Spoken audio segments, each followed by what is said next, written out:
हाँ बच्चों, आज हम एमपी बोर्ड क्लास 12 का एक्सरसाइज हम आपको एमपी बोर्ड क्लास 12 का एक्सरसाइज 18D प्रायिकता चैप्टर के पढ़ाएंगे सवाल। क्वेश्चन नंबर 22 बताएंगे आपको। एक थैले में 17 कार्ड रखे हैं जिन पर 1 से 17 तक की संख्याएं अंकित हैं। एक कार्ड निकालकर उसे वापस रख दिया जाता है, तब एक दूसरा कार्ड निकाला जाता है। बताइए कि निकाले गए पहले कार्ड पर सम संख्या तथा दूसरी पर विषम संख्या होने की प्रायिकता क्या है। हाँ बच्चों, 1 से 17 तक में 1 से 17 तक में सम संख्या कौन होंगी बताइए। सम संख्या 2, 4, 6, 8, 10, 12, 14, 16 कुल 8 होंगी बच्चों। 1, 2, 3, 4, 5, 6, 7, 8 कुल 8 संख्या होंगी। कुल 8 होंगी, ठीक है। सम संख्या कुल 8 होंगी। और विषम संख्या कितनी होगी बताइए। विषम संख्या होंगी 1 से 17 के बीच में 1, 3, 5, 7, 9, 11, 13, 15 और 17। 1, 2, 3, 4, 5, 6, 7, 8, 9 कुल 9 संख्या होंगी। कितनी होंगी? 9 होंगी। तो अभिष्ट प्रायिकता बराबर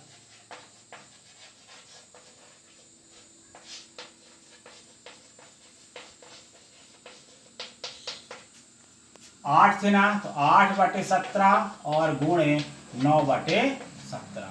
इस प्रकार से बच्चों इनका गुणा कर देंगे। 17 का गुणा 289 होगा और 8 और 9 का गुणा 72। इस प्रकार से बच्चों 72/289 इसका उत्तर होगा।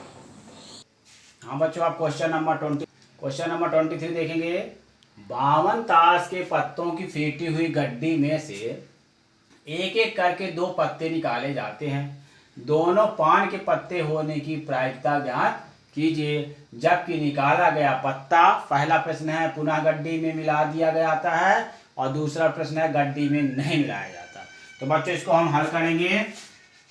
ताश के पत्ते में 52 ताश के पत्तों में पान के पत्ते कितने होते हैं? 13। पान के पत्ते बराबर 13, ठीक। पहला पार्ट बता रहे हैं। पुनः गड्डी में मिला दिया जाता माने तो प्रायिकता क्या होगी? 13/52 हुआ, ठीक। तो जैसे एक पत्ता हम निकालने के बाद क्या कि उस पत्ते को फिर से गड्डी में मिला दिया, फिर दूसरा पत्ता पान का निकाला, तो 13 क्या होगा? 52 ही होगा, ठीक। तो 13 एकम 13, 13 चौको 52, 13 एकम 13, 13 चौको 52। इस प्रकार से बच्चों 1/4 गुणे 1/4 बराबर 1/16 होगा, ठीक।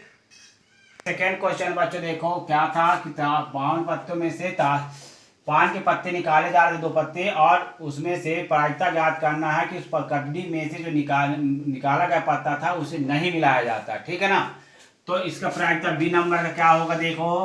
ताश में कुल 52 पत्ते होते हैं जिसमें पान के 13 पत्ते होते हैं, तो प्रायिकता बराबर क्या होगा? 13/52, ठीक। एक पत्ता जब निकल जाएगा तो पान के अब कितने पत्ते बचेंगे? 12 पत्ते बचेंगे। और टोटल कितने पत्ते बचेंगे? 51, क्योंकि उसे गड्डी में नहीं मिलाया गया। जो पहले पत्ते से निकाल लिया जाता है उसको गड्डी में नहीं मिलाया गया, उसे किनारे साइड में रख दिया गया। तो पान के 12 पत्ते बचेंगे और टोटल 51 पत्ते होंगे, ठीक। 13 एकम 13, 13 चौको 52, 4 एकम 4 तिहाई 12, 3 का 17, 17 24, 17 तिहाई 51। इस प्रकार से बच्चों इसका आंसर 1/17 होगा। अब बच्चों हम आपको क्वेश्चन नंबर 24 बताएंगे। 18D का प्रश्न है ये। एक कार्य 6 व्यक्तियों को दिया जाता है जिनकी उसे करके देने की प्रायिकताएं क्रमशः 1/7, 1/4, 1/6, 1/8, 1/5 और 1/3 है। इस बात की प्रायिकता क्या है कि कार्य हो जाएगा, ठीक बच्चों। तो हल करेंगे हम इसको। माना 6 व्यक्तियों द्वारा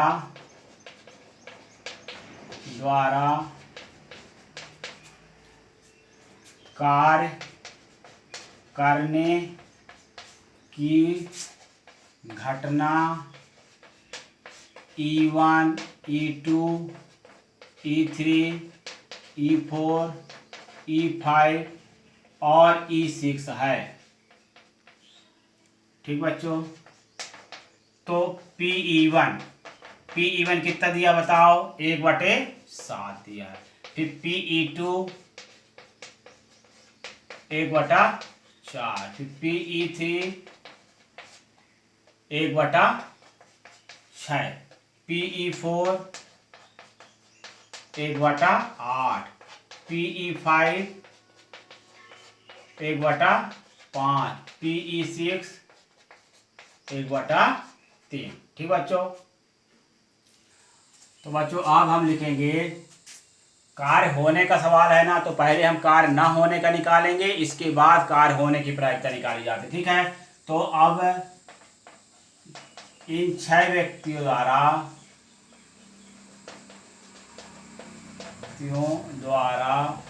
कार्य न होने की घटना E1 negative, E2 negative, E3 negative, E4 negative, E5 negative और E6 नेगेटिव है। चूंकि घटनाएं स्वतंत्र है बच्चों, क्या है, घटना स्वतंत्र है। चूंकि घटनाएं स्वतंत्र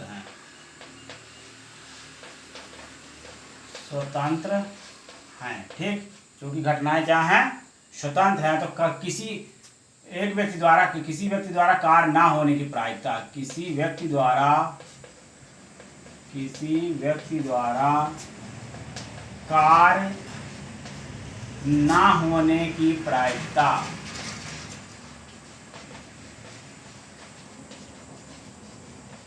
ठीक बच्चों, Pe1 not intersection E2 not, फिर intersection E3 not, intersection E4 not, intersection E5 not, intersection E6 not. ठीक बच्चों, तो इक्वल करके Pe1 intersection into Pe2 not intersection, Pe1 not into Pe2 not, Pe3 not, Pe4 not, Pe5 not और Pe6 not. ठीक, अब इनको हम solve करते हैं। हाँ तो बच्चों, जो Pe1 की निगेटिव थी उसको हम क्या लिखेंगे, 1 माइनस Pe1 लिखेंगे। ठीक, फिर जो Pe2 निगेटिव लिखा था ना, उसको 1 माइनस Pe2 लिखेंगे। और ये बच्चों मैंने वैल्यू पहले से लिख के ऊपर रख दिया है, ताकि मुझे बार बार वैल्यू ना देखना पड़े, तो इसलिए मैं ये सब वैल्यू लिख लिया है। ठीक, तो 1 माइनस P1 लिखना, 1 माइनस Pe2, फिर 1 माइनस Pe3, फिर 1 माइनस Pe4, फिर 1 माइनस Pe5 और 1 माइनस Pe6 हो जाएगा। ठीक बच्चों, तो 1 माइनस Pe1 कितना है मेरे पास, 1/7, 1 माइनस Pe2 कितना है, 1/4, फिर 1 माइनस 1/6 हो जाएगा, फिर 1 माइनस 1/8, 1 माइनस 1/5, फिर 1 माइनस 1/3। 1 2 3 4 5 6 हो गए बच्चों। अब इसको लघुत्तम लो, तो 7 एकम 7 माइनस 1/7, 4 एकम 4 माइनस 1/4, 6 एकम 6 माइनस 1/6, 8 एकम 8 माइनस 1/8, फिर 5 एकम 5 माइनस 1/5 और 3 एकम 3 माइनस 1/3। तो इस प्रकार से बच्चों 6/7, 3/4, 5/6, 7/8, 4/5 और 2/3 हुआ। अब बच्चों इसको हमें काट देना। देखो 3 से ये 3 कैंसिल हो गया, 6 से ये 6 कैंसिल हो गया, 7 से 7 भी कैंसिल हो गया, 4 से 4 कैंसिल हुआ, 5 से 5 कैंसिल हुआ बच्चों। अब 2 1 कम 2 2 चौको 8।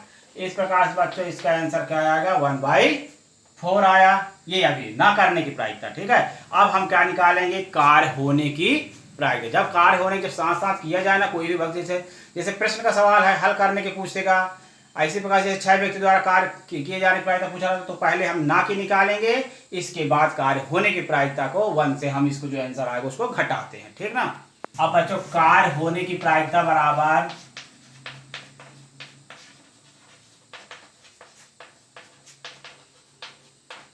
1 माइनस 1/4, जो इसका आंसर 1/4 आया था ना, उसको 1 से क्या करेंगे, माइनस कर देंगे। तो 4 × 1 = 4 माइनस 1/4 बराबर 3/4। इस प्रश्न का उत्तर कितना आया, 3/4 आया।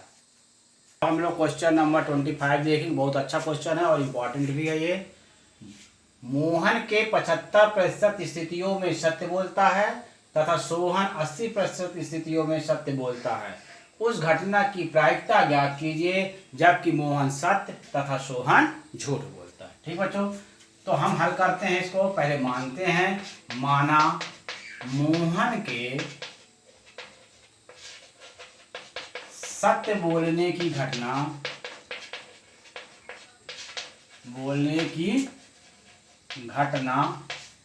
E1 तथा सोहन के सत्य बोलने की घटना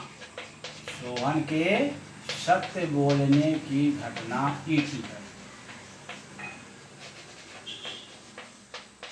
E2 है। ठीक बच्चों, ये सब क्लियर हुआ है आपका। मोहन के सत्य बोलने की घटना E1 माना तथा सोहन के सत्य बोलने की घटना मैंने E2 माना। बच्चों आप देखिए, Pe1 आपके पास दिया है कि 75% स्थितियों में मोहन सत्य बोलता है। Pe1 बराबर 75/100, तो इसे काट भी देते बच्चों। 25 तिहाई 75 और 25 चौको 100, क्या हो गया, 3/4। और Pe2 क्या हुआ, 80% स्थितियों में सोहन सत्य बोलता था, 80/100। इसको भी काट देते हैं, 2 चौको 8, 2 पंचे 10। इस प्रकार से कितना आएगा बच्चों, 4/5 ही आया। ठीक है बच्चों, इसमें प्रश्न हमारे से पूछा जा रहा था कि मोहन सत्य बोलता है और सोहन झूठ बोलता है। इसकी प्रायिकता हमें ज्ञात करनी है कि मोहन सत्य बोलता है और सोहन झूठ बोलता है। तो अभिष्ट प्रायिकता बराबर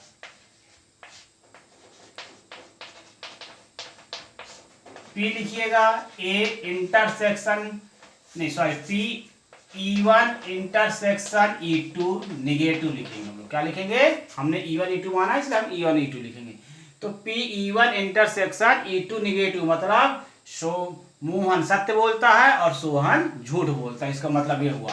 तो Pe1 × Pe2 निगेटिव। अब बच्चों Pe1 तो लिख दिया मैं, इंटू Pe2 निगेटिव का मतलब क्या होता है, 1 माइनस Pe2। ठीक, तो अब Pe1 की वैल्यू रखो 3/4, 1 माइनस Pe2 की वैल्यू 4/5, और इसके बाद इसको लघुत्तम लो। 5 × 5 - 4, तो 3/4। 5 - 4 जाएगा तो 1/5। इस प्रकार से बच्चों 3/20 आया। तो ये मोहन सत्य बोलता है और सोहन झूठ बोलता है कि प्रायिकता कितनी हो गई, 3/20। हाँ बच्चों, आप क्वेश्चन नंबर 26 बता रहे हैं आपको। A 25% परिस्थितियों में सत्य कथन करता है और जो B है 60% परिस्थितियों में असत्य कथन करता है। प्रायिकता ज्ञात कीजिए कि जब A और B परस्पर विरोधी कथन करते हैं। ठीक बच्चों, तो इसमें हम लोग क्या लिखेंगे, A के 25% परिस्थितियों में सत्य कथन करता है और B 60% परिस्थितियों में असत्य कथन करता है। ठीक है ना। तो हल करते हैं। A के सत्य कथन करने की प्रायिकता, कथन करने या कहने की प्रायिकता जो है कितनी है, 25/100, तो बराबर 1/4। A के सत्य कथन ना करने की प्रायिकता, A के सत्य कथन ना करने की भी निकाले थे। ना करने की प्रायिकता कितनी हो जाएगी बच्चों, 1 माइनस 1/4 कर देना। तो ये 3 यानी 4 × 4 - 1/4 बराबर क्या हो जाएगा, 3/4। हाँ बच्चों, अब B जो था, B के 60% परिस्थितियों में असत्य कथन करता है, ठीक ना। ये दिया था प्रश्न हमारा कि बी जो है 60% परिस्थितियों में असत्य कथन कहता है। तो बी के असत्य कथन करने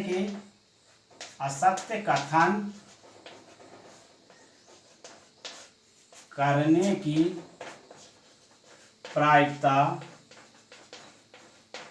बराबर 60/100 है बच्चों, इसलिए 100 कर देंगे। 60/100 काट दो इसको, 2 तिहाई 6, 2 पंचे 10, कितना आया बच्चों 3/5 आया।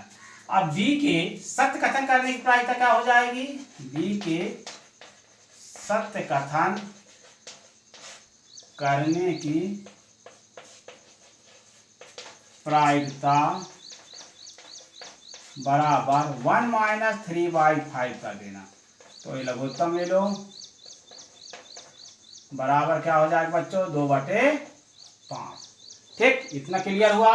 अब अभिष्ट प्रायिकता देखो क्या है, विरोधी भाष है कि ए सत्य कहता है तो बी असत्य कहता है, यदि बी असत्य कहता है तो ये सत्य कहता है। हम यहाँ लिख सकते हैं कि चूंकि ए और बी दोनों एक दूसरे के विरोधी हैं, तो ए सत्य कहता है कथन, ए के सत्य कथन, तब बी असत्य कथन, ठीक बच्चों। या ए के असत्य कथन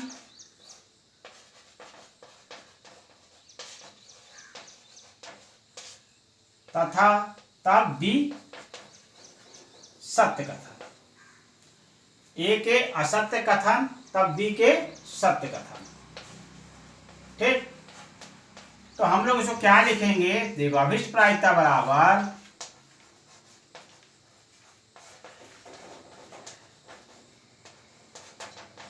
पी ए सत्य है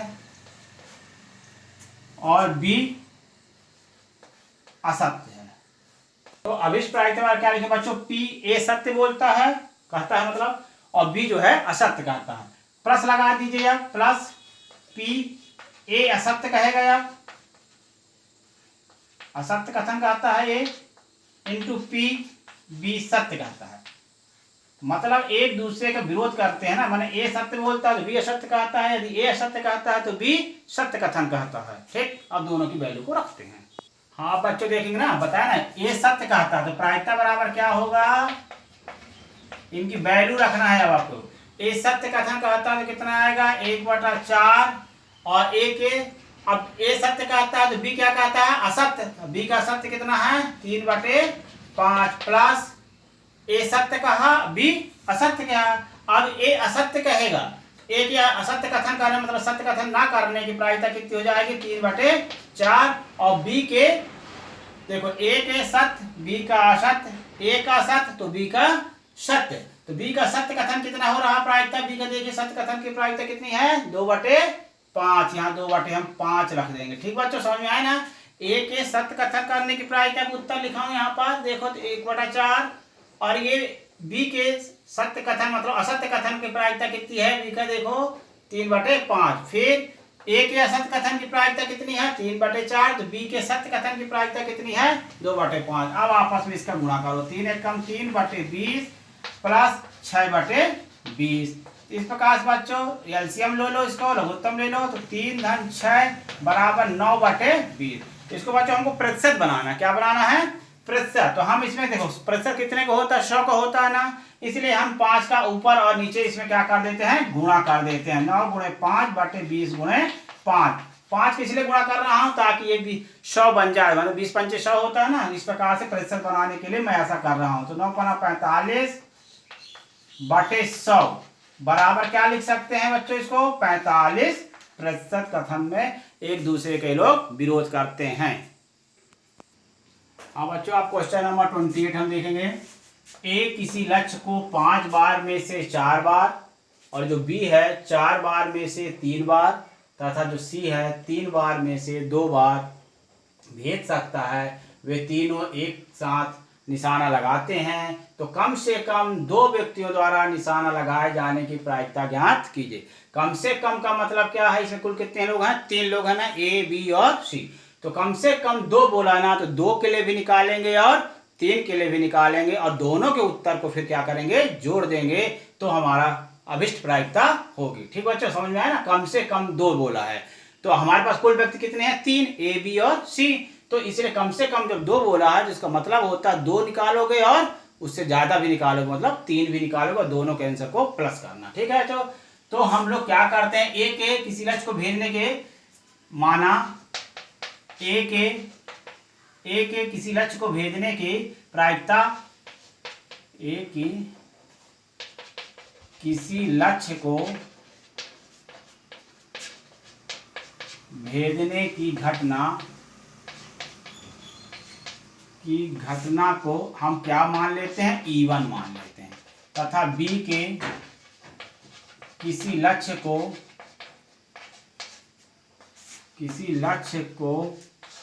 भेजने की घटना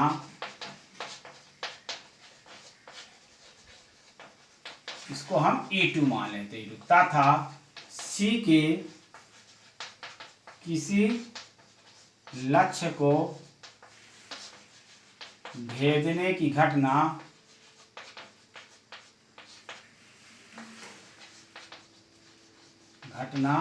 E3 मान लिया। ठीक बच्चों, ये समझ में आ गया आपको ना। अब बच्चों ये प्रश्न तो मैंने लिखा है, तो आप समझाने के लिए आपको बताऊं कि Pe1 देखो क्या था, ए किसी लक्ष्य को 5 बार में से 4 बार, तो इसका क्या हो जाएगा 4/5, और Pe2 क्या होगा, देखो 4 बार में से बी जो है 3 बार, तो 3/4, और जो Pe3 होगा वो 3 बार में से 2 बार, मतलब 2/3 आएगा इसकी प्रायिकता। ठीक बच्चों, अब ये क्या है, चूंकि घटना तो स्वतंत्र ही है, तो Pe1 4/5 हो गया, 3/4 हो गया Pe2, और Pe3 2/3। अब हमको ये निकालना है कि वे यदि किसी भेद को नहीं करते, क्या करते हैं, नहीं करते हैं, माने कम से कम 2 व्यक्ति द्वारा, क्या निकालेंगे, कम से कम 2 व्यक्ति बोला है ना, कम से कम 2 व्यक्ति हो,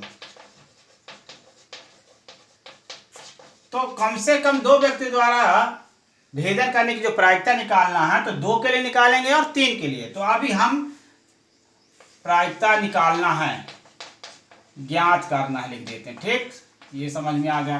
तो 2 व्यक्तियों द्वारा प्रायिकता भेजने की क्षमता, 2 व्यक्तियों द्वारा लक्ष्य को भेजने की प्रायिकता,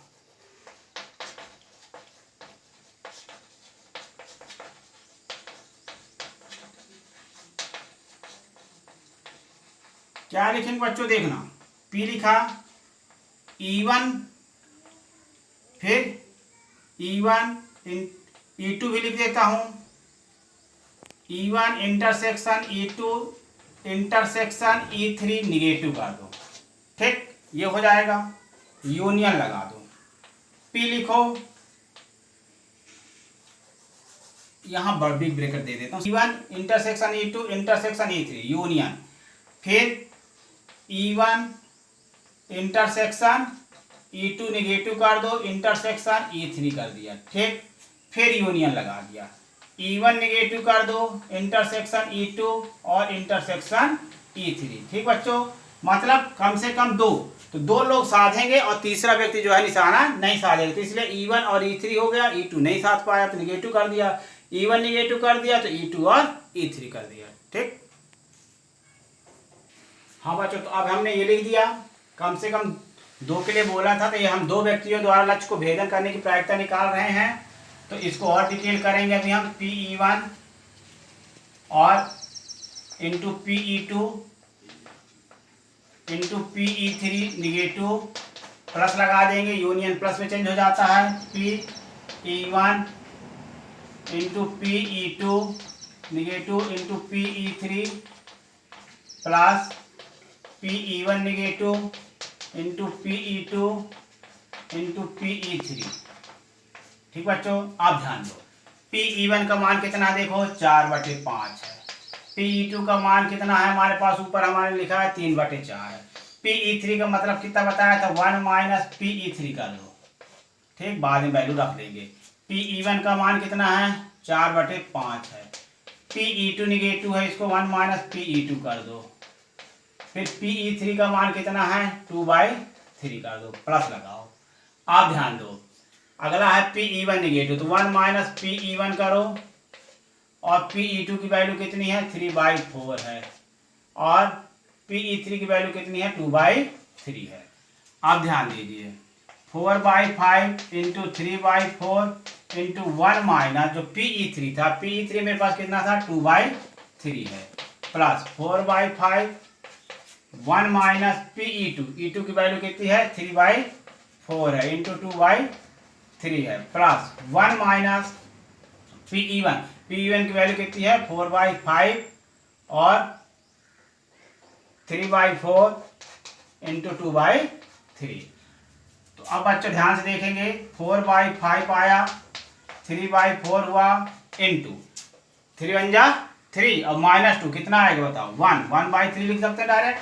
फिर 4/5 इंटू 4 1 जा 4, 4 एकम 4, -3 कितना आएगा 1/4 और 2/3, प्लस 5 एकम 5 -4 कितना आएगा 1/5। देखो 5 एकम 5, 5 -4 कर दो 1 आएगा 1/5 गुणे 3/4 गुणे 2/3। अब इसको हमें क्या करना, काट के सबको लोवेस्ट टर्म में रख के इसके बाद प्लस कर देना।